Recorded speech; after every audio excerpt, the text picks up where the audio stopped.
주말에는 뉴스를 봅니다. 챙겨볼 뉴스 많아서 복잡하고 속 시끄러운 당신을 위해 쉽고 명쾌하게 정리해드리겠습니다. 김프로쇼 지금 시작합니다.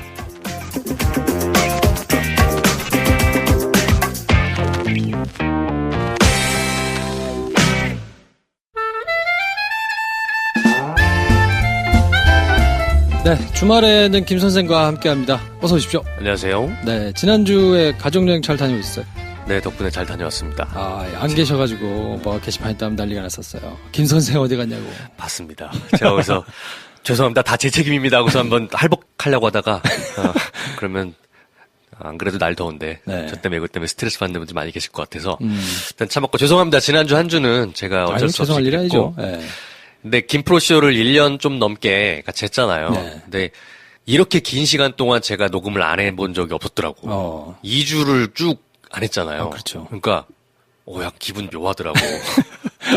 네, 한 번도 그렇게 길게 쉬어본 적이 없는데 녹음을. 그렇죠. 네. 어. 그 기분을 저도 느껴보려고 결방하고 네, 다 같이 단체로 한번 쉴 때가 됐다 이제. 그렇죠. 이 날 더운데 아무도 못 쉬고 있으면 힘듭니다. 네. 이게 올해는 특히나 더 이제 더위가 조금 심해진 데다가 사무실이 냉방이 그렇게 여의치 않아가지고 조금 더 한 것 같아서 모두 좀 리프레시할 시간이 좀 필요하다고 판단을 해가지고요. 네. 네. 하여튼 지난주에는 죄송했습니다, 여러분. 네. 네. 오빠 어디 가지 않아? 해놓고선 바로 한 주만에. 네. 자, 그래서 시사만 들으러 들어오셨던 분들이 저희의 말도 안 되는 이 아무 말 대잔치와 또 여름 작가의 이 요리 레시피에 떡볶이. 이제 그만해라 이제. 그래서 하여튼 지난주는 그렇게 땜빵 방송으로 제가 보내드렸는데 이번 주에도 뉴스들이 많이 있었어요. 그래서 10대 뉴스 저희가 주간 10대 뉴스를 계속 뽑고 있는데 할 얘기들이 많이 있습니다. 그러게요. 날도 더운데 좀 뉴스 안 나왔으면 좋겠는데 복장 터지게 하는 뉴스도 꽤 많네요. 네. 그래서 저희가 주간 10대 뉴스를 뽑고 그 중에서 좀 길게 설명하고 뭐 이런 형식을 이제 취하는데 처음이라서 아직 합이 그렇게 딱딱 생각했던 것만큼 잘 안 나와서 어떻게 하다 보면 또 야불이 옛날에 하던 거 그대로 하는 것 같고 그래서 요번에는 3개 뉴스를 하고 하나를 좀 길게 하고 뭐 이런 식으로 한번 해볼까 모르겠어요. 그냥 뭐 이것저것 해보는 거죠 뭐. 네. 자, 그래서 이번 주 10대 뉴스 중요도 순으로 치면 가장 핫했던 뉴스 첫 번째 뭡니까? BMW 화재. 네, BMW 차량하죠. 그렇죠. 이거는 뭐 국토부가 운행 중지 명령을 지금 검토하고 있는데. 그렇죠. 네. 이미 520D 차량 중심으로 해서 리콜이 들어가가지고 지금 강남대로에 가면 왜 그 있지 않습니까? 도산공원 사거리에 그렇죠. BM하고 벤츠 있는 사거리에 차 많아요? 인도에 꽉 차게 BMW 520D가 서 있어요. 진짜? 보면서 지나가다가 저건 뭐야? 야, 이거 사진을 하나 찍어야 되겠네. 네. 사진 한번 찍어서 올려주세요. 지나가게 되면. 근데 아마 그때 잠깐 그랬을 거고 BM 쪽에서도 그렇게 안 놔둘 거예요. 이제는 하긴. 자기네들 이미지가 그러니까 깜짝 놀랐습니다. 그래서 이게 처음에는 그냥 간헐적으로 BMW에서 뭐 화재가 난다더라 정도였는데 이게 시간이 갈수록 막 여기도 불나고 저기도 불나고 너무 불이 많이 나니까 매일 한 대 이상씩 불이 나고 있으니까 야 이렇게 불이 날 수도 있어? 싶을 깜짝 놀랐어요 저는. 그것도 BMW인데 딱 그 차량들로만 그것도 그게 좀 컸습니다. 아닌 차량들도 있고 막 하니까 요 얘기는 조금 이따가 자세하게 한번 해보도록 하고요. 두 번째 뉴스는 뭐가 있죠? 김경수 도지사 특검 소환 조사. 김경수 대 드루킹. 이거 뭐 하루 밤샘 조사 받고 그 다음에는 또 대질 조사도 받고 2번 출두하셨죠? 나오다가 또 이상한 사람이 막 또 때리기도 하고 뒤통수 치고. 이 뉴스가 좀 이번 주에는 세간의 화제가 됐었던 것 같습니다. 또 세 번째로는 이것도 참 핫하죠. 전기요금 누진세 완화. 그렇죠. 7월 8월. 우리나라는 이 가정용 전기가 세기 때문에 너무 더워서 밤에 에어컨을 안 켜고 잘 수가 없는데 그렇죠. 이거 전기요금 얼마 나오는 거지? 굉장히 조금 걱정하는 분들이 많거든요. 어떻게 보면 저희가 뽑은 10가지 뉴스 중에 가장 체감 지수가 높은 뉴스가 이럴 거예요. 누구에게나 다 해당되잖아.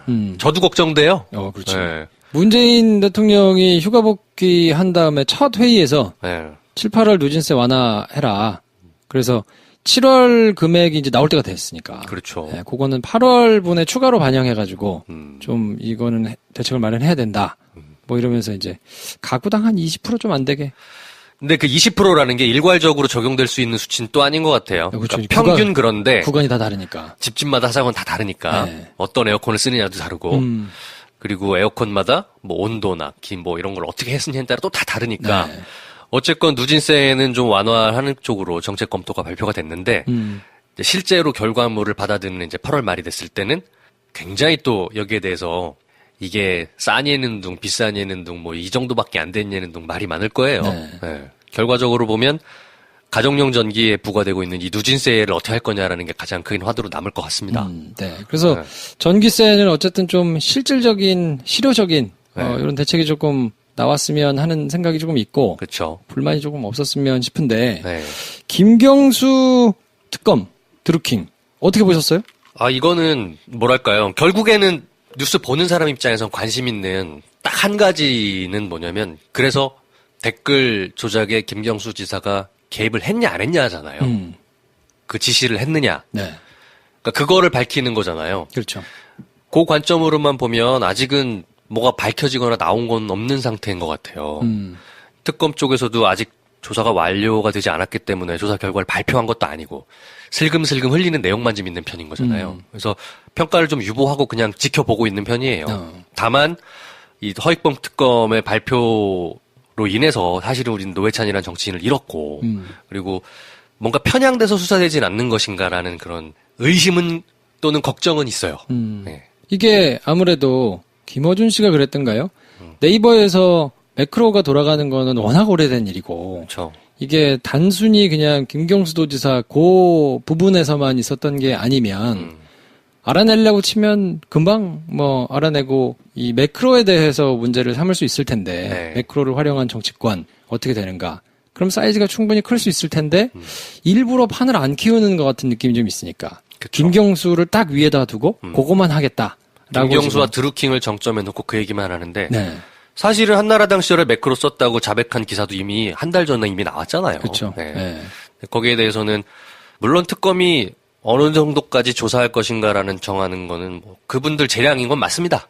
그렇기 때문에 우린 이번에 김경수 도지사와 드루킹만 하겠다고 해도 도의적으로 봤을 때는 문제 같지만 실제적으로는 욕할 건 없어요. 그러니까 기간이 짧으니까 네. 60일 내에 모든 걸 다 해라라는 건 아니고 김어준 씨를 비롯해서 그렇게 지적하는 사람들은 충분히 조사를 하다 보면 다른 범죄 혐의가 이건 나오기가 어려운 게 아니기 때문에 네. 아니 네이버 이것만 열람만 해도 그동안에 의심점이 있는 것들은 얼마든지 볼 수 있단 말이죠. 그쵸. 뭐 옵션 열기 사건부터 시작해가지고 그러면 그런 거에 대해서 인지해서 단서를 가져놓고 그거를 수사해가지고 직접적으로 결과물을 내지 않더라도 이러이러한 의혹에 대해서는 검찰에다가 넘겨서 계속 수사가 되게 하겠다라고는 할 수 있다는 거지. 브리핑 정도는 할 수 있겠죠. 예. 근데 그 정도의 의지도 없는 것으로 보이니까 이게 약간 좀 문제 있는 거 아니냐라고 지적을 하는 것 같고. 그렇죠. 정치적 의도가 있는 특검 아니냐라는 거죠. 사실 저도 그런 시각에서 우려가 된다고 말씀드리는 거예요. 네.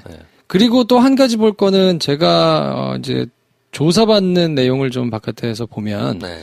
아 특검이 지금 딱히 뭐가 없구나 싶은 생각이 좀 들더라고요. 왜냐하면 첫날 밤샘 조사를 했는데 네. 정점에 있는 인물이니까 그 전까지 많은 사람들을 불러가지고 뭐 압수수색도 하고 사람들 불러가지고 뭐도 하고 막 했잖아요. 네.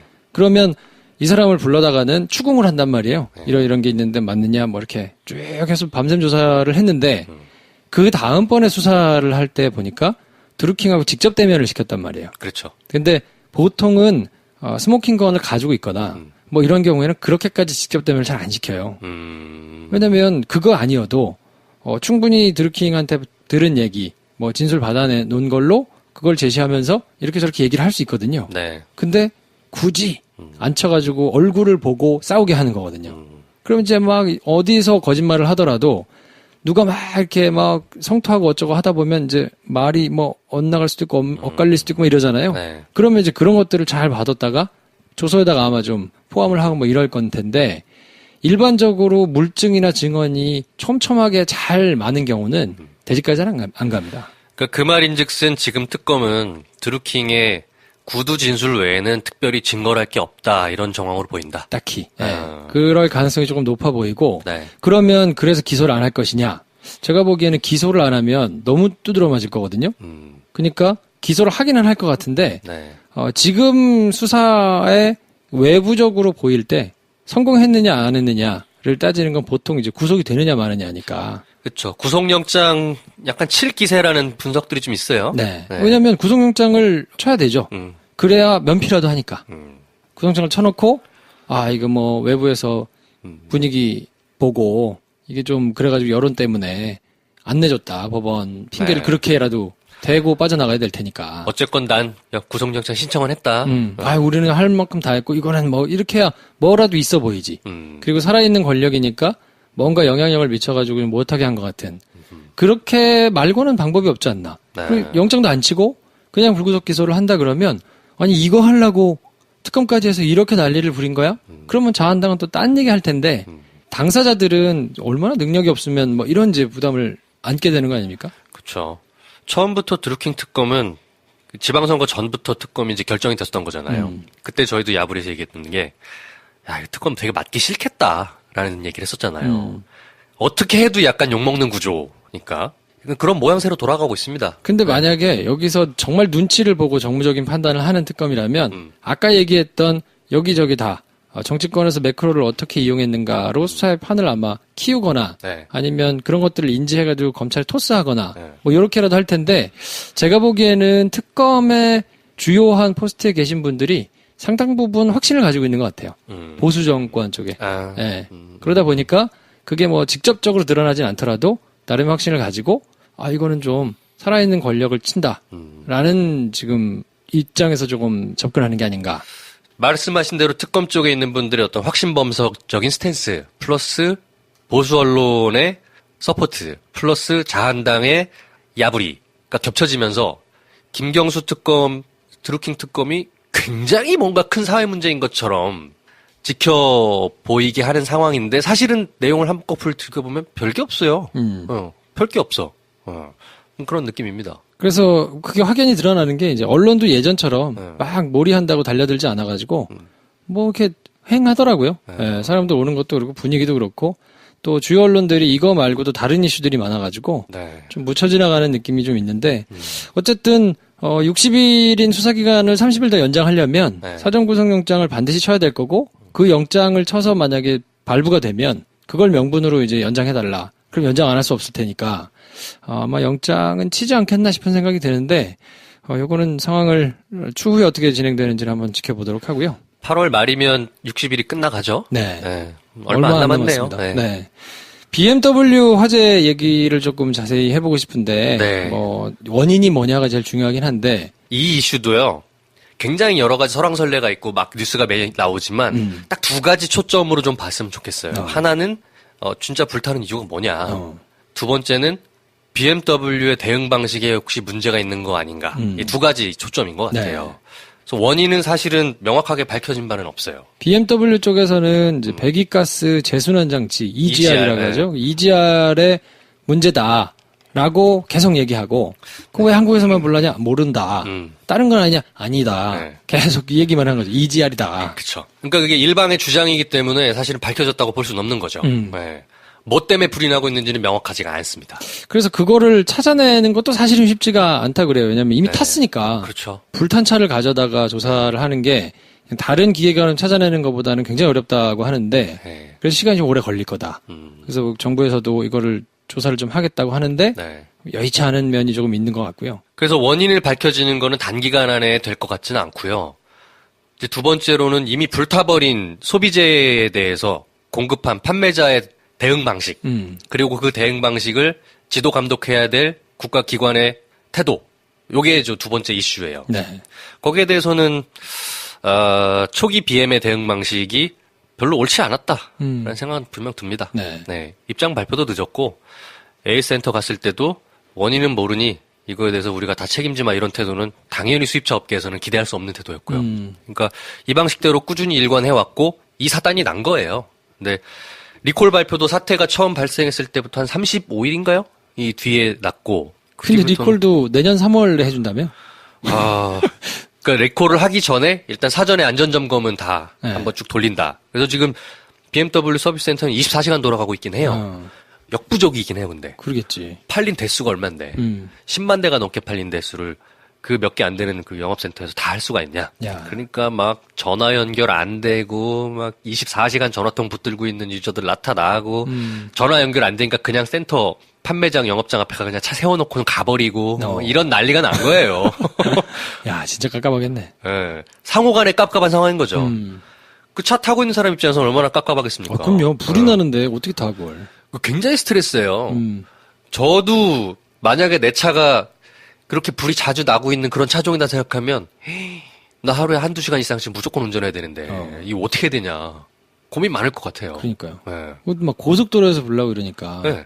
야, 이건 보통 일이 아닌데, 이거 어떻게 해야 되나 싶은데, 올해 그래서 자동차 화재가 난 게 1379건이래요. 네. 1400건 좀 안 내게 났는데, 네. 기계 문제로 불이 난 게 334건. 근데 그 중에서 이제 BMW만 놓고 보면 27건이 났다고 그래요. 네. 그럼 이게 얼마나 많은 거냐? 10만 대가 났으면 2대가 조금 안 되게 불이 네. 난 거거든요. 근데 BMW만 치면 10만 대당 25대가 난 거야. 그렇죠. 그러니까 거의 뭐 14배 가까이 많은 거고, 근데 이제 또 국산차가 우리나라는 90% 정도 되고, 네. 한 10%가 수입차인데, 네. 이 중에서 이만큼 난 거니까 엄청나게 많이 난 거기는 하죠, 사실. 되게 많이 난 거예요. 네. 실제로 그래서 현대차도 이만큼 불 난다라는 맞불성 기사나 SNS 포스팅들이 꽤 있었어요. 하나하나 까서 놓고 보면 방금 김프로 말한 것처럼 데이터가 증명해 주는 게 좀 있어요. 특정 시점에 나왔던 그 세대의 BMW 520D가 그리고 또 대다수지 않습니까? 그러니까 이건 이 차종의 문제라고 볼 수 있는 정황이 굉장히 큰 거죠. 네. 그러니까 어쨌든 뭐 차량 화재에 대해서는 당장의 문제가 어떻게 속 시원하게 해결되긴 조금 어렵지 않나 싶은 생각이 좀 드는데, 그래서 이제 원인이라는 부분은 좀 차치하고 그게 또 문제야. EGR이 진짜 문제의 핵심이었다면 그거에 상응하는 조치를 취하면 되지만 알 수 없는 또 다른 원인이라면 안전점검 받은 차들도 안전하지 않다는 얘기가 되거든요. 그러니까 아마 BMW에서는 EGR이라고 딱 규정하고 그걸로만 지금 밀고 있는 게 아닌가. 그렇죠. 네. 진짜 원인이 밝혀지지 않은 상태에서 그러면 그 차들 다 못 할 거야. 배상해 줄 거야? 좀 깝깝한 문제긴 합니다. 네. 그래서 오늘 요 문제로 조금 살펴보고 싶은 거는 그럼 이 정도 됐으면 아니 BMW한테 좀 맛배기를 보여서 징벌적 손해배상 이런 거 해야 되는 거 아니냐. 이런 얘기가 실제로 있기도 하고 정부에서도 좀 뭐 검토를 한다고 하기도 하고 뭐 이러는데. 그렇죠. 근데 우리나라에는 아직 이런 징벌적 손해배상 제도가 도입된 예가 없지 않나요? 그렇지. 이게 도대체 왜 안 되나 궁금하시고 옥시 사태도 있었고 네. 그런 거 있을 때마다 아니 미국처럼 세게 때려가지고 그냥 휘청할 정도로 좀 때려야 되는 거 아닌가? 왜 우리나라는 안 되지? 하고 지나갔을 분들이 좀 계실 것 같아서 네. 오늘은 이 징벌적 손해배상이 우리나라에서는 왜 안 되는지를 한번 살펴보고 싶은데 이게 어려운 말로 하면 전보배상이라는 개념 때문에 그렇거든요. 그러니까 징벌적 손해배상을 어디가 하고 있느냐? 이거는 영미법 국가들이 주로 하고 있는 거고요. 네. 독일을 시작으로 해가지고 우리가 이제 일본이 독일법을 거의 가져다 썼고. 그렇죠. 독일, 일본, 우리나라. 네, 일본 법을 우리가 가져다가 썼으니까 네. 우리나라는 전통적인 대륙법 국가거든요.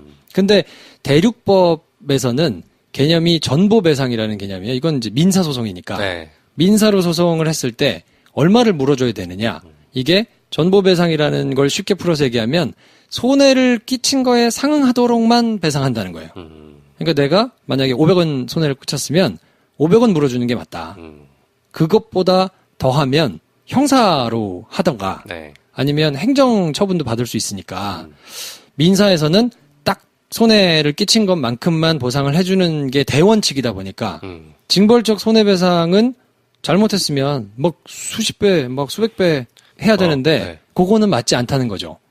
그러니까 이제 이게 우리나라에서는 적용이 잘 안 되고 미국은 이제 영미법 국가니까 거기서는 이제 적용을 하고 있는데 이 제도가 처음에 수용이 된, 그러니까 영미법계에서도 처음에 수용된 거는 이제 1763년인데 네. 미국에서는 1960년대부터 이게 본격적으로 막 적용이 되기 시작했거든요. 시간이 그렇게 길게 지난 거는 아니네요. 그렇지는 않아요. 네. 왜냐면 이제 대기업이라든가 이런 게 이제 탄생하고 그 대기업이 만들어낸 거에서 피해가 발생하고 이런 게 이제 생기는 시간이 조금 있어야 되니까 네. 1960년대부터 이런 게 많은데 대표적인 소송이 필립 모리스에다가 7,950만 달러 판결을 받은 게 있는데 담배 그쵸. 회사한테.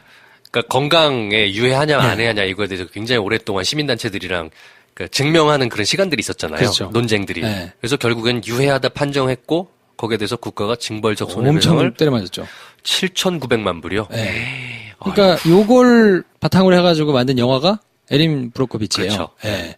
그리고 얼마 전에 이제 맥도날드 커피 소송 사건이 있었는데 맥도날드에서 커피 마시다가 쏟았는데 화상이 심하게 다리에 이제 사타구니 쪽에 이제 입은 거예요. 네. 그래가지고 이게 2억 8,600만 불을 때려맞았어. 근데 이게 실제로 이제 얼마가 지급됐는지는 비밀이에요. 그건 이제 뒤에 알아서 이제 합의를 했겠지. 네. 근데 이게 그냥 커피 쏟았는데 이만큼 때려 맞은 거예요. 그건 아니고 그 이전에도 계속 비슷한 일이 있었던 거예요. 커피가 뜨겁다는 컴플레인도 있고 네. 커피를 쏟아가지고 문제가 됐다는 이런 것들도 있는데 조치를 안 하고 계속 있다가 이 사람이 소송을 해가지고 이긴 거죠. 3조짜리네요. 얼마나 엄청나지 않아요? 근데 그 개인한테 그게 그러면 손해배상인 거죠? 그렇죠. 야. 네, 소송한 사람한테. 어마어마하네요. 어마어마하죠. 네. 그러면 이거 징벌적 손해배상은 괜찮은 거 아니냐? 우리도 막 블로그 막 이랬으니까 그렇게 좀 받아서 따끔하게 좀 맛을 보여줘야 이런 피해가 다시 안 생기는 거 아니야? 생각을 할 텐데 사안이 그렇게 단순하지는 않거든요. 그렇죠. 네. 그래서 이거의 장점과 단점을 한번 그럼 비교를 해봐야 될 텐데 장점은 뭐가 있냐면 지금 얘기한 것처럼 실효성 있는 배상이 되는 거예요. 네. 일벌 100개에 가깝네요, 진짜. 그렇지. 대기업이 그냥 막 위법하게 행위를 하지 못하도록 제재할 수 있는 아주 강력한 수단이 되고 돌이킬 수 없는 피해를 당한 사람들 있잖아요. 네. 혹시나 이런 걸로 목숨을 가족을 잃거나, 잃었다거나 네. 이렇다면 이게 실제로 손해가 얼마냐 이거를 측정을 할 수가 있느냐 그런 문제가 있잖아요.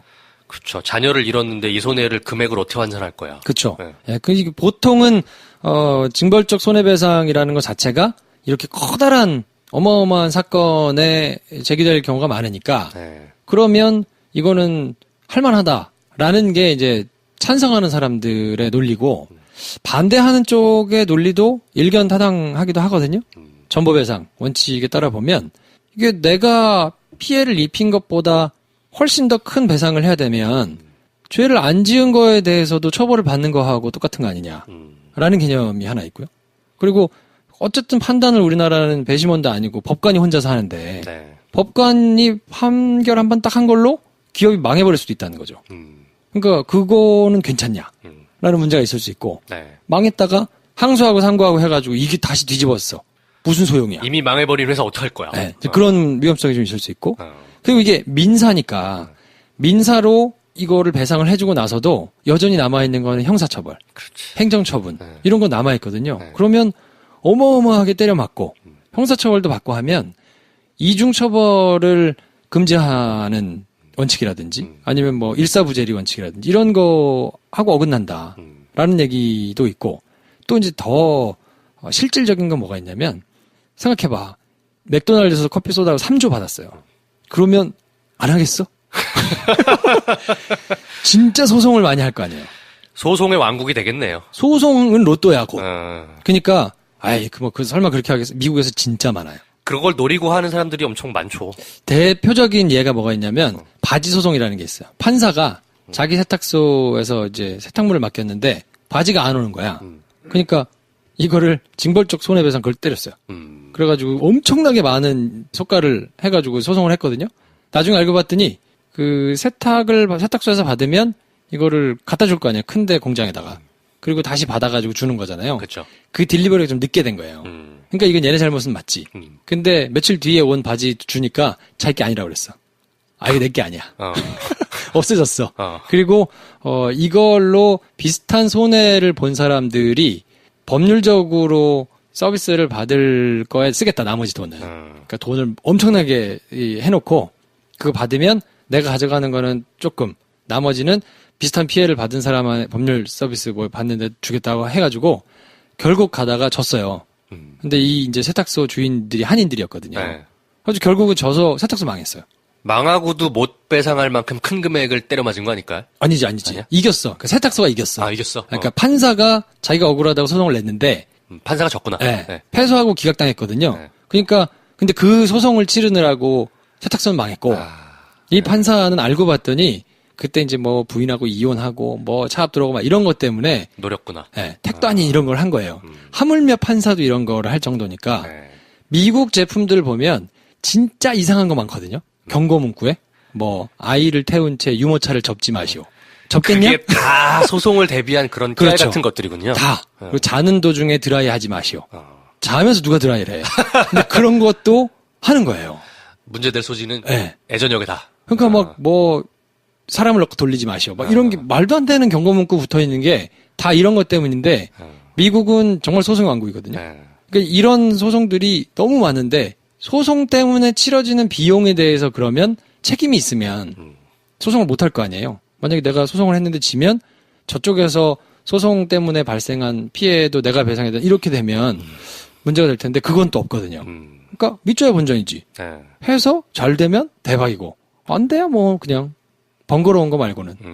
그 정도 큰 리스크는 아니니까 해볼 하는 거 아니야? 이런 네, 거죠. 네. 그런 거죠. 그렇게 해서 소송이 진짜 많아서 네. 이건 웃고 넘어갈 만큼보다 훨씬 더 큰 부작용이 있기도 하고 실제로. 네. 그리고 마지막으로는 대규모 변호인단을 가진 대기업은 어떻게 보면 그냥 어지간한 법원 판사들보다 좋을 수 있죠. 전관들 데리고 있고 막 이런 데는. 그렇죠. 거기서 하청업체 내지 중소기업 상대 혹은 상대방 기업 상대로 소송을 했을 때 어떻게 할 거야?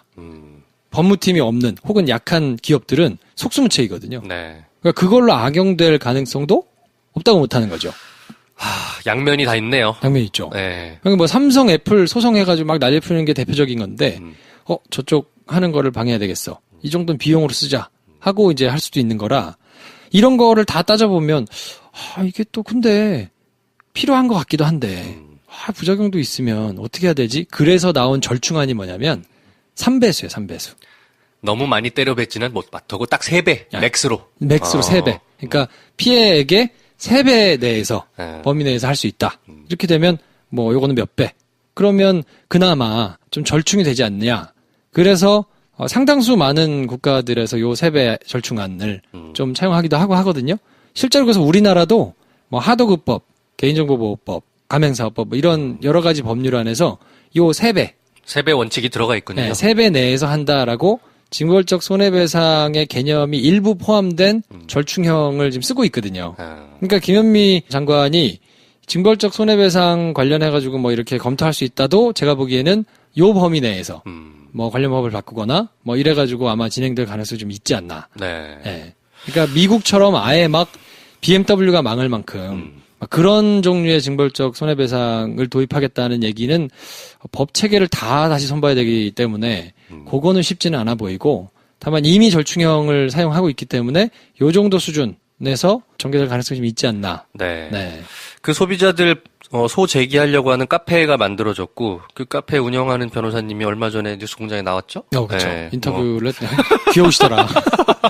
내가 전화를 혼자 받아서 그렇다고 직원 휴가 갔다고. 자기가 너무 바빠가지고 그런 거니까 네. 제발 뭐라고 하지 말아달라 그러면서 네. 지켜볼 문제긴 합니다. 네. 네. 그래서 아무튼 요런 큰 범위 내에서 한번 사안을 조금 보시면 좋을 것 같고 네. 이거는 앞으로도 뭐 계속 진행이 될 뉴스니까 생각하시면서 보면 좋을 것 같습니다. 수입차 문제는 진짜 좀 그래요. 왜냐면 그나마 BMW 정도면 AS나 소비자 응대가 꽤 체계적이고 잘 된 회사인 편이에요. 그렇지 않은 수입차들도 많아요.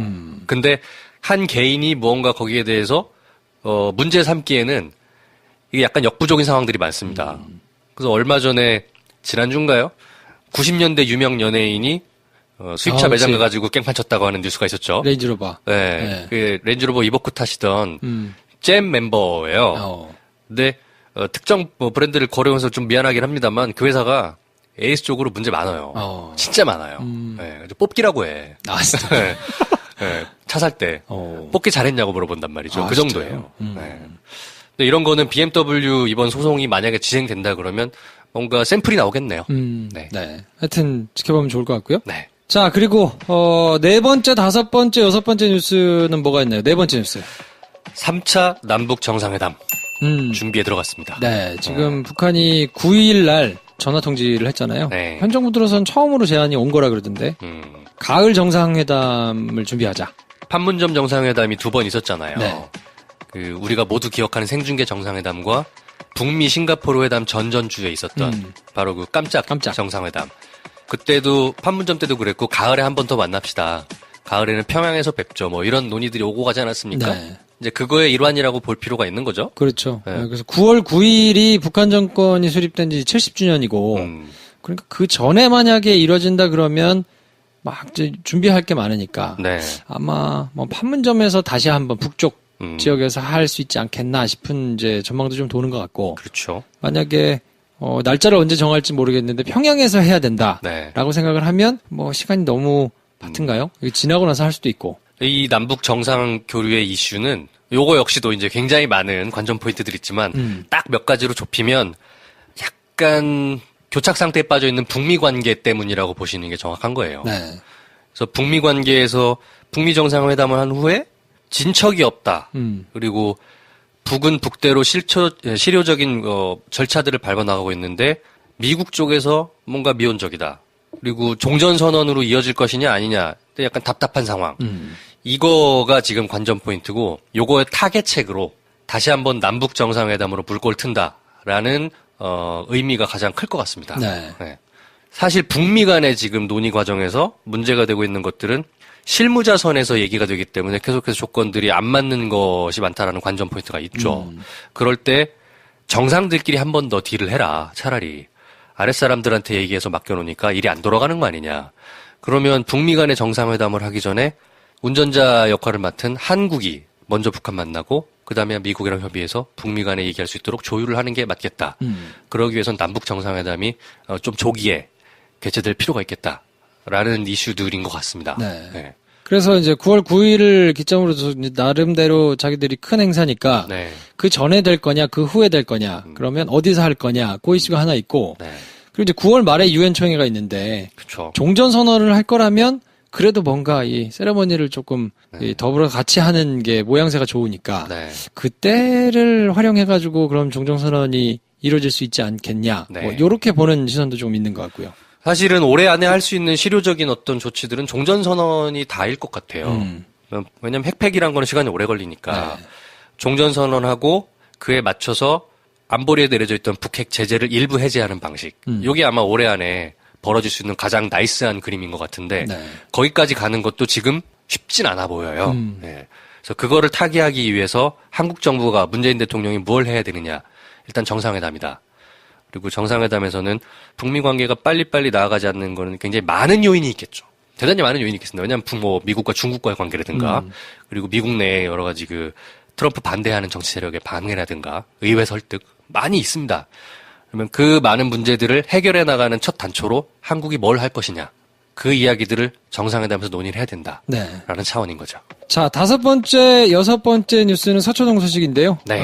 MB가 재판을 받았고요. 소리 소문 없이 또 재판이 진행되고 있더라고요. 네, 재판은 계속 지금 하고 있습니다. 네. 네, 그리고 사법농단 관련된 소식들이 조금 있죠. 아, 이 사법농단 소식은 약간 올여름의 더위 같아요. 끝나지 않아? 오늘은 덥습니다. 다음 날도 또 덥습니다. 2주가 지났는데 계속 덥습니다잖아요. 그렇죠. 사법농단도 문건이 나왔습니다. 충격! 다음 날이면 또 새로운 게 또 나와. 그런 식으로 거의 한 달 반 가까이를 매일 새로운 게 나오고 있네요. 네, 더 갈 거예요, 아마. 더 새로운 것들이 많이 나오면서 계속 갈 거고. 일단 사법농단 얘기부터 하면 현직 판사가 검찰에 처음으로 소환됐어요. 현직 판사가 소환된 경우는 잘 없는데 개인 일탈로 옷을 벗고 난 다음에 불려가가지고 뭐 재판을 받은 경우는 있어도 이렇게 현직인데 현직 부장판사가 나와가지고 막 출석하고 사진 찍히고 이런 건 처음인데 피의자로 들어간 것도 처음이지 않나요? 그쵸. 거의? 창원지법 마산지원의 김민수 부장판사라는 사람이 네. 행정처에 있다가 옮기면서 자료들 싹 다 삭제해버리고 가가지고 아마 증거인멸 혐의로 구속영장 청구할지 말지 지금 검토를 하고 있는 것 같고요. 네. 24,000개 파일을 지웠었는데 제목은 일단 복원을 한 것 같아요. 그리고 이제 나머지 파일 내용도 복원을 하느냐 마느냐 뭐 이제 다 하는 것 같고요. 일단 진술은 임종원 행정처 차장 지시로 문건을 만들었다 이렇게 진술을 이제 했다고 하거든요. 네. 그러니까 요거는 어쨌든 계속해가지고 진행이 좀 될 것 같고 강제징용 소송 관련해가지고 외교부하고 딜해서 그러니까 이거를 판결을 안 하고 붙잡고 있어가지고 그것 때문에 판사들 연수 보내고 막 바깥에다 보내고 이런 걸로 써먹었다는 네. 그거 관련해가지고는 외교부 관계자들 무더기 소환했거든요. 외교부도 압수수색했잖아요. 네. 그리고 이제 법원은 또 압수수색영장 기각하고 막 이래가지고 지난주 시끄러웠는데 네. 일단 외교부 관계자들을 무더기로 불러가지고 지금 조사가 진행 중이고 김기춘이 여기서 굉장한 역할을 했었기 때문에 김기춘이 또 나오지 않았습니까? 나왔죠. 네, 562일 만에 석방이 돼가지고 나왔는데요. 네. 이 대법원에서 아직 재판이 안 끝나서 최장 이제 구속할 수 있는 6개월 네. 지나가지고 이제 풀어줬는데 끝나면 다시 들어가야 돼요. 구속 기한이 끝나서 나오긴 했으나 만약에 대법원에서 정말 만회하나 김기춘 무죄 그럼 안 들어가는 거 아니야? 무죄는 안 될 거고 네. 그럼 파기환송이 될 거예요. 아. 다시 해보라고. 그러면 이제 고법으로 넘어와서 네. 2심 재판을 다시 하는 거죠. 그럼 집에서 받는 거 아니야? 집에서 받는 거죠. 그리고 거기서 만약에 또 뭐 무죄 해가지고 나오면 그게 대법원 가서 확정돼야 되거든요. 그렇죠. 그런 과정이 진행된다 그러면 계속 그냥 이렇게 집에서 받는 거고 네. 지금 2심에서 4년 나왔는데 그게 확정된다. 그럼 이제 다시 들어가셔야 돼요. 파기환송만 안 시키면 들어가는데 요즘 글쎄요 저는 계속 관찰을 하고 있는 이 서초동 뉴스들을 볼 때 법원에서 판결 또는 영장들 기각 이런 것들이 왜 저러지 싶은 것들이 왕왕 나오잖아요. 저걸 어떻게 봐야 되나. 현 정부의 적폐청산 모드에 대한 어떤 반항인가? 그건 아닌 것 같고 그러면 검찰 길들이기인가? 뭐 여러 가지 생각들이 좀 들더라고요. 조직 내부적으로 생각하고 있는 것들이 있을 거고 물증이 없으니까 정확하게 말씀 못 드려도 저는 김기춘이 어쨌든 이 법원의 재판 거래의 역할을 상당 부분 했기 때문에 그것도 정무적으로 좀 작용을 했을까 싶은 생각도 조금 들기는 해요. 그렇죠. 네. 왜냐하면 법원이 지금 굉장히 궁지에 몰려 있는 건 사실이잖아요. 네. 여러 가지로. 이렇게 궁지에 몰려 있을 때 내가 할 수 있는 게 뭐냐. 그것들의 어떤 정무적 판단들이 개입되는 건 아닐까라는 느낌입니다. 느낌. 원칙대로 하자 그러면 빨리 신속하게 재판을 받아야 되는데 네. 법원이 내부적으로 이슈가 되는 사건들 대언론, 대국민 관심이 많은 사건들은 따로 챙긴단 말이에요. 일반 사건들에 비해서. 네. 그러면 만약에 다른 요소가 전혀 없고 김기춘이 풀려나가는 것이 여론에 굉장히 안 좋잖아요. 안 좋죠. 그날 막 차도 유리 부서지고 난리 났었거든요. 근데 그렇게 예상이 되면 빨리 땡겨가지고 하려면 할 수 있거든요. 그렇죠. 이미 다른 사건들은 확정된 것들도 있기 때문에. 근데 굳이 그거를 빨리 땡겨가지고 안 했던 거는 나가서 붙잡아 있는 것보다 나가서 있는 게 뭐가 됐든 간에 법원과 관련한 불리한 뉴스가 안 나오는데 도움이 되면 됐지. 손해가 될 일은 없지 않나? 생각한 것도 일면 작용하지 않았을까? 그럴 수 있겠네요. 네. 사실 그렇게 따지면 지금 대법원이 궁지에 몰려 있는 가장 큰 이유가 재판을 가지고 법원이라는 조직의 이익을 위해서 거래하거나 써먹었다는 것 때문에 궁지에 몰려 있는 거잖아요. 네. 그러면 그런 정무적 판단들도 여전히 재판과 이슈를 가지고 법원이라는 조직의 안위에 고려가 들어가 있는 판단들을 내리고 있는 거 아니냐. 그럴 수 있죠. 네. 예전에도 그런 의심이 많이 됐는데 네. 문건이 발견이 안 됐기 때문에 그때는 뭐라고 못했는데 지금은 그게 문건으로 다 나왔기 때문에 문제가 되는 거거든요. 그렇죠. 근데 이것도 사실 문건이 안 나오면 그냥 심증만 있을 뿐 얘기는 못 할 거라 안전하다고는 생각할 텐데 어쨌든 뭐 제 느낌은 좀 그렇고요. 여전히 그냥 못된 버릇 버리지 않았다 이런 생각입니다. 그리고 서초동에서는 사법농단 관련해서는 헌법재판소를 무력화하려고 했던 꼼수들이 막 다 드러났거든요. 그렇죠. 청와대랑 같이 딜을 하면서. 야, 이거 장난 아니에요. 그래서 뭐 헌재 재판관 임명하는 데 있어서 급이 낮은 좀 젊은 판사들을 보내가지고 격을 떨어뜨리거나 네. 아니면 헌재 출신을 대법관으로 또 받아가지고 실질적으로 우리가 위다. 우리가 있다. 예, 요거를 하려고 했다거나 아니면 나는 이게 제일 심각하던데 안국역에다가 헌재 결정을 비판하는 지하철 광고. 야, 진짜 심각하지 않아요? 신박합니다. 이거는 아마 대법원이 직접 하지는 않고 뭐 이렇게 돌려치기 하려고 했겠지. 했겠죠. 야, 근데 정말 이런 정도야? 너무 유치하지 않나요? 뭐 근데 자기 조직을 위해서라면 그 선출되지 않은 권력임에도 불구하고 자기들이 어쨌든 좌지우지 다 하고 싶은 거 아니에요? 자기들 마음대로. 그러기 위해서 이렇게 가장 상위법인 헌법을 다루는 재판소를 이런 식으로 무력화시키려고 했다는 것 자체가 너무 창피하기도 하고 배울 만큼 화도 배운 나고. 분들이 권력욕이 있고 내가 헌재보다 위야라는 걸 증명하고 싶은 마음이 있는 건 그럴 수 있다 칩시다. 네. 그럼 마음까지는 그렇다 쳐. 실제적으로 실행 방안을 이런 식으로 세웠다는 게 너무 유치한 거예요. 이게 2015년 10월에 어. 사법정책실에서 이제 대외비의로 만든 문건에 있는 내용이거든요. 야, 이거 얼마나 지금 추잡스러워요. 정말 할 일이 없었나 보다. 네. 그리고 청와대를 동원해가지고 헌재 판결 자체를 뒤집으려고 뭐 했던 것도 있고요.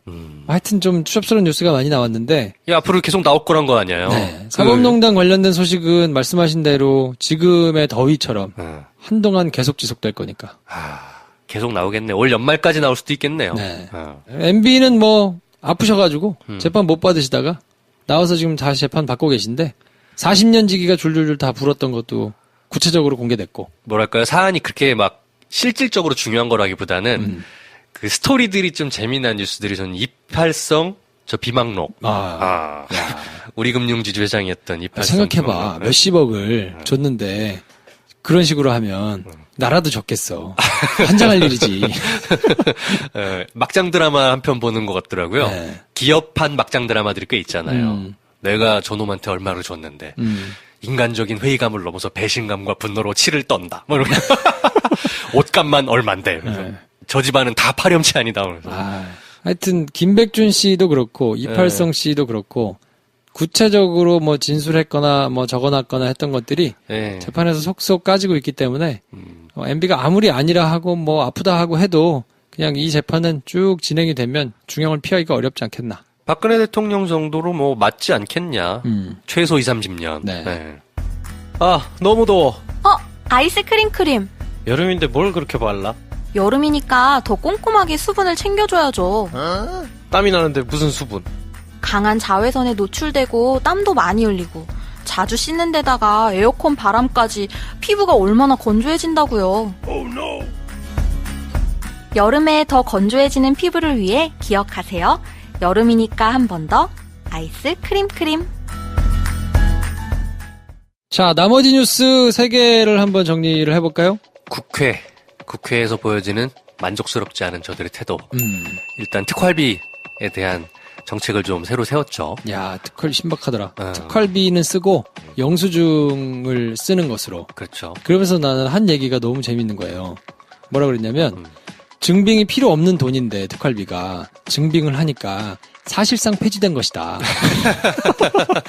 야, 이거 사실상 폐지. 사실상이란 말을 참 좋아하는 분들이잖아요. 그러니까요. 네. 이 말이 되는 말이야? 이게 무슨 말이야? 여태까지는 그냥 주고 알아서 쓰는 거였는데 이제는 다 어디에 얼마를 썼는지를 보고를 하겠다는 거잖아요. 네. 근데 영수증 증빙 내역을 공개할 거냐? 그건 그것도 안 정. 무슨 말이야, 그러면? 야, 그러면 영수증 공개가 안 되면 사실상 폐지가 안 된 거네? 그렇지. 그럼 사실상 특활비인 거지. 그렇지. 그게 무슨 사실상 폐지야. 이 양반들이 지금 영수증은 쓰는데 공개는 안 한다. 무슨 의미가 있어요? 영수증 뭐하러 써 그러면? 그리고 이미 2004년에 대법원 판례로 국회 특활비는 정보 공개 비공개 대상이 아니다. 공개해라. 그래서 지금 소송 중이거든요, 또. 네. 그 이후로 소송들이 많이 있었어요. 그래서 20대 국회 들어서는 7월에 1심 판결이 나왔어요. 근데 이것도 항소했거든요. 돈 국회에서? 들여가지고. 예. 이거 말이 되는 소리인지 모르겠어요. 바른미래당만 특활비 수령을 이제 거부했는데 여기는 이제 이렇게라도 하면서 이제 쇼잉을 해야 되니까. 그렇죠. 바른미래당이 원래부터 그런 거에 소신이 있었던 당은 전혀 아니잖아요. 왜냐면 정의당이 지금 인기가 확 올라가는 상황이니까 자기들도 뭔가 보조를 맞춰서 좀 분위기 타야 된다. 정의당은 특활비를 폐지하는 쪽으로 당론을 집중하겠다. 그렇죠. 라고 천명한 바가 있고. 거기는 뭐 지금 그렇고 이 특활비를 받는 교섭단체니까 근데 바미당이 사실 뭐 인원이 많지 않아 가지고 특활비의 규모가 그렇게 크지 않을 거거든요. 어떻게 보세요? 이 특활비 있어야 되냐 없어야 되냐? 저는 일정 부분 필요한 부분도 있다고 봐요. 근데 이렇게까지 많이 필요한 건 아닌 것 같고 대부분 다 뭐 3분의 1을 업무 추진비를 쓴다고 그러잖아요. 그러니까 예를 들면 그런 경우가 있죠. 국회의원만 접근이 가능한 경우도 있단 말이에요. 검찰이나 경찰이나 뭐 조직 폭력배들이나 나중에 뭐 군대 이런 데 막 썩었어. 그래가지고 거기에 뭔가 제보자가 제보를 해야 되는데 일반 그냥 언론사에다가 제보해가지고 하기에는 조금 약한 것 같고 누가 뒤에서 이렇게 좀 쫙 그 큰 그림을 그려가지고 도와주기도 하면서 그러니까 만약에 주요한 제보자가 누가 있다. 그럼 얘를 뭐 어디서 기거하기도 하고 뭐 이렇게 하기도 하면서 하는 경우가 있을 거 아니에요. 실제로 국정농단 사태 때 안민석 의원이나 여러 의원들이 그런 역할을 했죠. 네. 그러니까 그런 경우가 있을 수 있기 때문에 전 특활비 자체를 다 없애는 것이 맞는가는 뭐 꼭 그럴 필요는 없다고 생각하는데 근데 그런 경우가 얼마나 되겠어. 그리고 그런 걸 하는 사람이 얼마나 되겠어. 그러니까 네. 그런 거를 하는 사람들한테 네. 쓸 수 있도록 보장하는 정도로 해놓는 거는 그거는 필요할 수 있다. 그리고 그거는 공개를 안 해도 되죠. 근데 그런 일을 실제로 하는 사람들이 많겠나? 나는 아니라고 보고 업무 추진비로 이렇게 쓰는 거는 저는 그럼 없어져야죠. 저거는. 공개해서 쓸 수 있다면 돈은 써도 된다고 봐요. 어. 국회라는 데가 사실 생각보다 일을 하려고 맘먹으면 정말 끝도 없이 일할 수 있는 데라고 하더라고요. 그렇죠. 근데 반면에 안 하려고 맘먹으면 정말 아무것도 안 해도 되는 데기도 하고. 있잖아요. 몇 명 계시잖아요. 네. 근데 일하라고 보낸 거니까 정책을 세우거나 법을 새로 만들거나 아니면 사회에 필요한 어떤 부분들을 국회의원으로서 수행해 나갈 때 매달 받는 월급만 가지고는 정말 택도 없을 거예요. 달에 한 1,000만 원 정도 이렇게 받잖아요. 네. 그리고 보좌관들 월급은 뭐 국회에 나온다 치지만 더 돈을 써야 될 수도 있다고 보거든요. 그러면 일하는 데는 돈 주는 게 맞고 다만 그 돈을 어떻게 왜 썼냐는 증빙해서 국정감사나 이런 거 할 때 공개해야죠. 근데 그렇게만 할 수만 있다면 돈은 좀 써도 된다고 보는데 지금처럼 어디다 얼마를 쓰는지도 알 수 없게 특활비를 그냥 용돈처럼 줘버리는 거는 그건 아니죠. 그렇죠. 네. 네. 저는 돈은 써도 된다. 하지만 어디에 어떻게 썼는지는 국민들한테 밝혀라. 이런 거죠. 그리고 국회 부당 출장도 이제 문제가 좀 되고 있는데요. 관행이었죠, 정말. 피감기관 지원받아서 출장 간 김기식 씨가 이것 때문에 떨어졌잖아요. 그렇죠. 근데 그러면 똑같은 잣대로 문제를 삼아야 되잖아. 근데 그때는 막 뉴스가 엄청 나왔는데 네. 지금은 또 불이 안 붙어요, 그렇게. 그러니까 이런 걸 보면 참 씁쓸한 생각이 드는데 네. 자유한국당이 18명, 민주당이 14명, 바미당이 5명, 무소속 1명 그래가지고 피감기관 지원받아서 이제 문제가 된 사람들 네. 뭐 이렇게 있는데 권익위가 지난달에 피감기관에다가 통보를 해줬대요. 청탁금지법 위반 혐의를 조사해라. 조사하는 걸 이제 요청을 했는데 웃기잖아요. 피감기관 돈으로 갔는데 네. 그 기관에다 해줬어.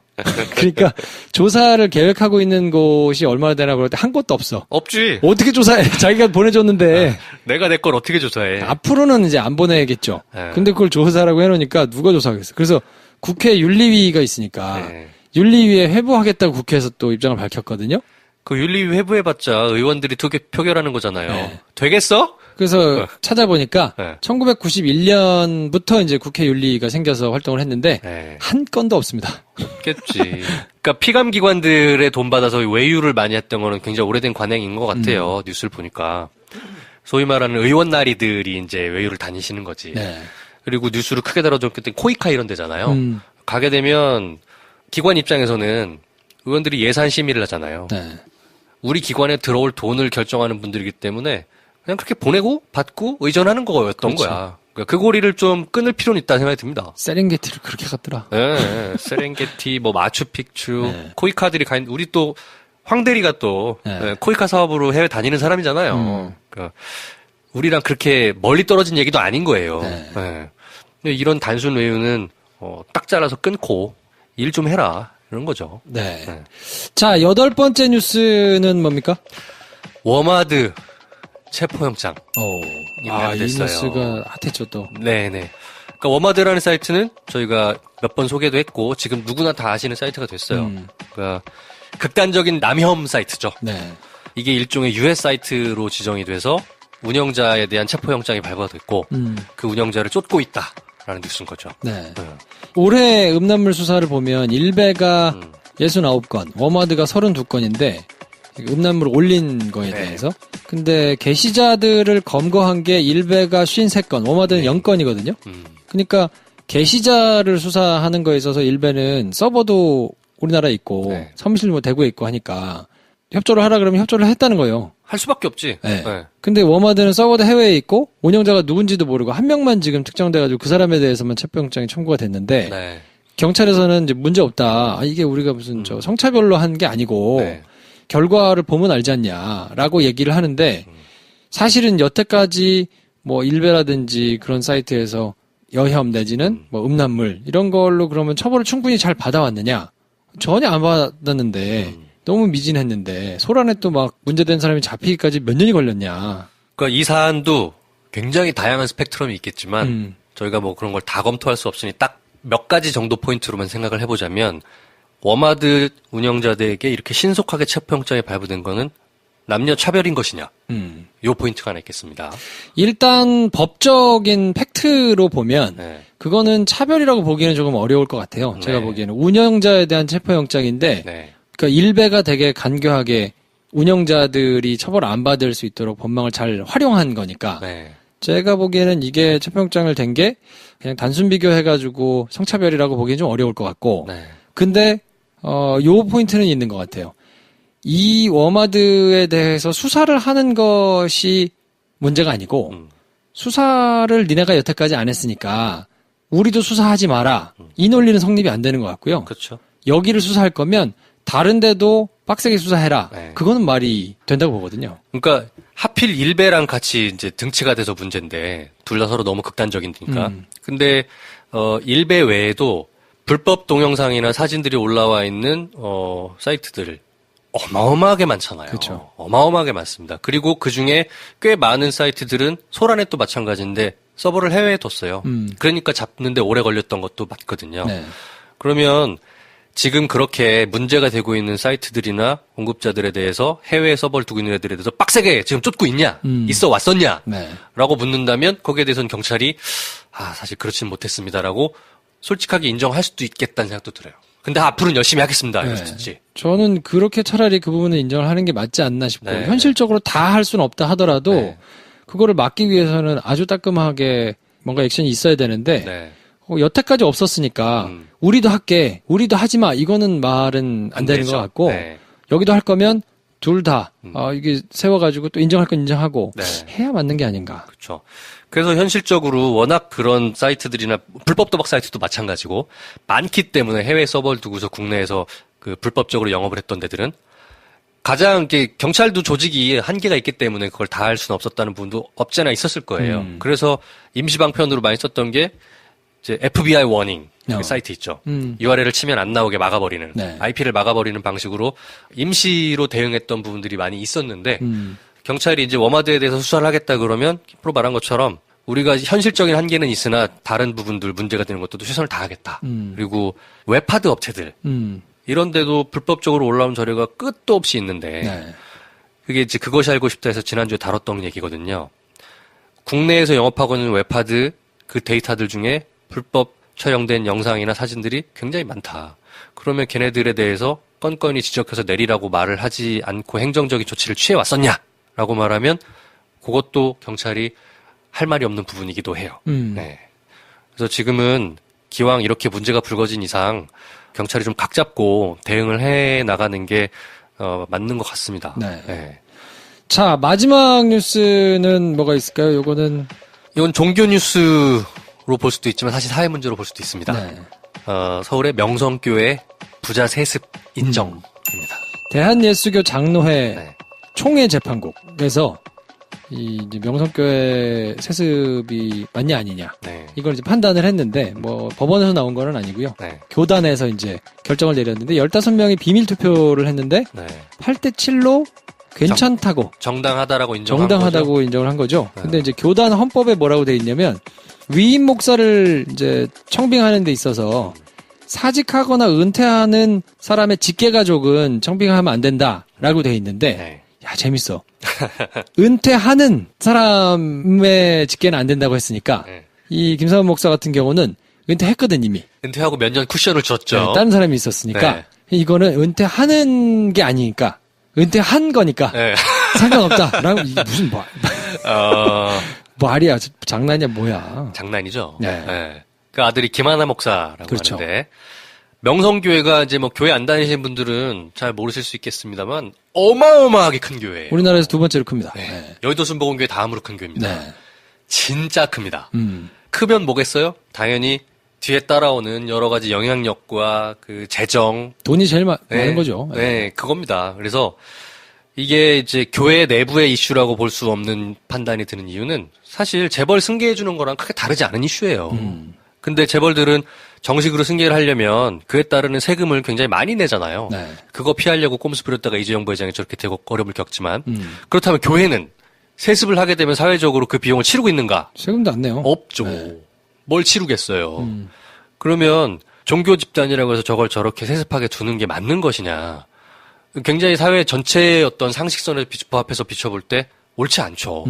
근데 그 옳지 않은 것들에 대해서 교회, 교단 내에서 면죄부를 합법적으로 내준 거나 다름이 없는 거예요. 네. 아, 이거는 되게 말도 안 되는. 그렇죠. 그러니까 그 사회의 어떤 도덕성이나 또 상식이나 이런 부분에서 가장 깨끗해야 하고 가장 그런 부분에서 이렇게 리드를 해나가야 되는 집단이 종교 집단인데 종교가 앞장서서 이런 부분에서 더 썩어 있다면 그 종교는 왜 존재해야 되느냐 질문이 나올 수밖에 없습니다. 저는 그 명성교회의 대답이 더 인상적이었어요. 물어봤을 거 아니에요, 기자들이. 그러니까 이렇게 답했어요. 판결을 존중한다. 그리고 더 낮은 자세로 헌신하겠다. 예라이. 예라이. 아니, 낮은 자세로 헌신하지 말고 지키라고 세습을 안 하면 되잖아. 하지 마, 그냥. 그리고 저거 있죠. 그 명성교회에서 나온 공식적인 대담이 김프로가 얘기했던 거라면 비공식적으로 거기에 있는 어떤 장로님이 말씀하셨던가요? 하나님이 길을 열어주셨다고 생각한다. 진짜 답이 없네요. 그런데 하나님 팔지 맙시다, 진짜. 아니, 헌신하거나 할 마음이 있으면 네. 그냥 행동하면 돼요. 행동하면 되잖아. 다른 방식으로 해요. 왜 조금 세습을 해? 조금씩 그냥 행동을 하면 되지. 그걸 안 하면서 말로만 이렇게 자꾸 하는 사람도 있어가지고 네. 하나 이해할 수가 없어요. 그렇죠. 저 지난주에 있었던 굉장히 씁쓸한 뉴스였습니다. 네. Rows and flows of angel hair and ice cream castles in the air. 그녀의 자전거가 내 가슴 속으로 들어왔다. 자, 2주의 자전거 뉴스. 김 선생의 마음속에 들어왔던 뉴스는 뭐가 있습니까? 제가 또 이 말씀을 드리면 또 그 타령이냐. 있겠습니다만. 네. 자전거 뉴스는 어쨌건 제 마음에 들어온 뉴스이기 때문에. 네. 이번 주 말부터 영국 프리미어리그가 개막을 합니다. 이거 중요한 뉴스네. 네. 뉴스네. 뭐 월드컵 끝난 지 얼마나 됐다고. 야. 또 이렇게 시작을 하네요. 그럼 몇 시부터 해요? 프리미어리그는 보통 한국 시간으로 보면 밤 9시 정도의 첫 게임이 시작을 해요. 9시, 11시, 12시, 1시 이렇게 가요. 영국 시간대에 맞춰서. 근데 이제 그게 거느 나라도 주간 경기가 있고 야간 경기가 있을 수 있잖아요. 네. 그래서 그 시간대는 보통 한국 시간 11시 이후부터 새벽 시간이다라고 보시면 정확합니다. 네. 그럼 채널은 뭐 스포티비 이런 데서 합니까? 일단은 SBS 스포츠 하고 스포티비 스포티비 두 개가 할 겁니다. 그래서 SBS 스포츠가 프리미어리그 중계에 있어서는 그래서 국내에서 약간 그 주도권을 쥐고 있어요. SBS 중계한다. 그럼 그 경기는 중요한 다른 채널에서 중계 안 해요. 그래요? 그러니까 먼저 찜할 수 있어. 뭘 먼저 찜하겠습니까? 손흥민 경기? 그렇지. 손흥민 게임이나 아니면 빅게임, 빅클럽 게임을 먼저 SBS에서 찜. 그러면 그 나머지 경기들을 스포티비에서 쓸쓸히 중계. 이런 구도입니다. 그렇구나. 네. 자, 그럼 좋아하는 팀이 있어요? 프리미어리그에서는 뭔가 이렇게 특정하게 응원하는 구단은 없어요. 딱 응원하는 팀 하나예요. 바르셀로나 한 팀이기 때문에. 이번 그 프리미어리그 전체 판은 객관적인 입장에서 분석을 해가면서 상대방의 어떤 강약을 분석하는 재미로 볼 계획입니다. 네. 좋아하는 스포츠가 저는 이게 스포츠 보는 걸 별로 안 좋아해가지고요. 이게 축구를 그렇게 즐겨보거나 그렇지는 않은데. 근데 이제 손흥민의 활약이 항상 그래도 제일 관심이 가죠. 근데 이번에 손흥민 선수가 아시안 게임에 나가잖아요. 와일드카드로. 그러니까 아시안 게임이 다 끝난 뒤에야 손흥민이 등장하는 걸 볼 수 있다. 네. 그러네. 그게 있습니다. 그래서 예를 들어서 아시안 게임에서 우승한다. 네. 그러면 8월 말 또 9월 초 이쯤이 되잖아요. 그럼 바로 그렇게 열심히 뛰었는데 뛸 수 있겠냐 프리미어리그에서 못 뛰어요. 한 1, 2주는 좀 휴식해야 돼요. 근데 군대 면제되면 뛰지 않을까? 힘들잖아. 부상당하면 안 되지. 힘든 게 어디야 그래도. 군대를 면제되는데. 그래서 9월 중순부터 늦으면 볼 수 있고 그게 아니고 안타깝게도 아시안 게임에서 탈락하신다. 그러면 빨리 올 수 있나? 빨리 와서 씁쓸한 마음으로 뛰어야죠. 조금이라도 열심히 뛰고 이제 군대 가야 되겠네. 그렇죠. 뛸 수 있을 때 더 확실히 뛰어야지. 네. 그게 저의 마음속에 들어와서 박혔습니다. 제 자전거 뉴스는 요거는 약간 좀 독특했어요. 뭐 이렇게 더운 일주일을 살면서 딱히 청량감 드는 뉴스가 없었는데 연합뉴스 기사를 보고 있는데 죽고 싶지만 떡볶이는 먹고 싶어 라는 책이 있어요. 또 뭔 소리야. 죽고 싶지만 떡볶이는 먹고 싶어 책 제목이에요. 에세이인데 90년생 작가분이 이제 문창과 졸업하고 이 책을 쓰셨더라고요. 이게 트위터에 퍼지면서 반짝 올라가가지고 교보문고 1등. 무슨 내용입니까? 죽고 싶지만 떡볶이 먹고 에세이예요, 싶다. 에세이. 저도 아직 안 봤어요. 오. 네. 근데 아니, 너무 신박한 거. 제목도 그러니까 제목으로는 무슨 에세이일지 약간 짐작이 잘 안 되는. 그래요? 네. 여성들의 뭐 힘든 삶 이런 거지 않을까. 어. 팍팍한데 뭐 하고 싶은 거는 있고 이렇게 뭐 하여튼 제목에서 오는 여성분들은 다 막 공감하고 있을 것 같아 지금. 거봐 이런 저 아재들 앉아가지고 무슨 말인지도 모르고 죽고 싶지만 떡볶이는 먹고 싶다. 어. 뭐지? 제목을 딱 보면 안 와? 느낌이 딱 오잖아. 뭐 이러지 않을까. 그래서 트위터에 퍼지면서 이 이슈몰이가 돼가지고 네. 이게 교보에서는 1위로 올라왔고요. 네. 예스24에 4위. 교보에서는 심지어 역사의 역사 유시민 작가의 네. 그 책이랑 지금 뭐 다른 책이 어디서 살 것인가 뭐 이런 책도 있고 뭐 하여튼 네임밸류가 있으신 분들 그 알세시장 책들이 나오셨던 건축가가 쓰신 거잖아요. 네. 네. 그런 분들이 지금 1등 하고 있는데 제쳤어요. 그래서 지금 굉장한 인기를 지금 끌고 있어서 저는 사실 내용은 아직 안 봤는데 네네. 야 요거 한번 보고 싶다. 싶은 궁금해지네요. 생각이, 네. 네. 책 제목 보니까 야 센스 있다. 라는 생각이 조금 들더라고요. 도대체 왜 죽고 싶고 그럼에도 불구하고 왜 떡볶이는 먹고 싶은 것인가?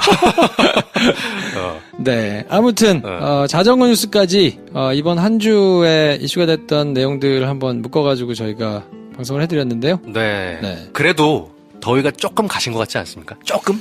잘 모르겠어요. 왜냐하면 밤에는 그래도 20도대로 떨어졌어요. 아 그래요? 네. 난 밤에도 자꾸 깨요. 난 아직 힘든 것 같아. 지난주에는 밤에도 30도대였잖아. 네. 돼지는 줄 알았어요. 아직 저는 더위를 좀 많이 타요. 네. 올여름은 정말 진짜 힘든 것 같아요. 그래도 꺾이고 있다는 게 조금이나마 네. 위안이 됩니다. 네. 조금만 더 견딥시다. 하여튼 좀 견뎌주시고 네. 내일은 또 김 선생과 한인수 대표님 모시고 그렇죠. 네. 이런저런 얘기를 하니까 하여튼 내일까지 살아남아 주시고 여러분 주말에 뭐 해요? 그냥 김프로쇼 들어요. 3번씩 들으세요. 계속 들어주세요.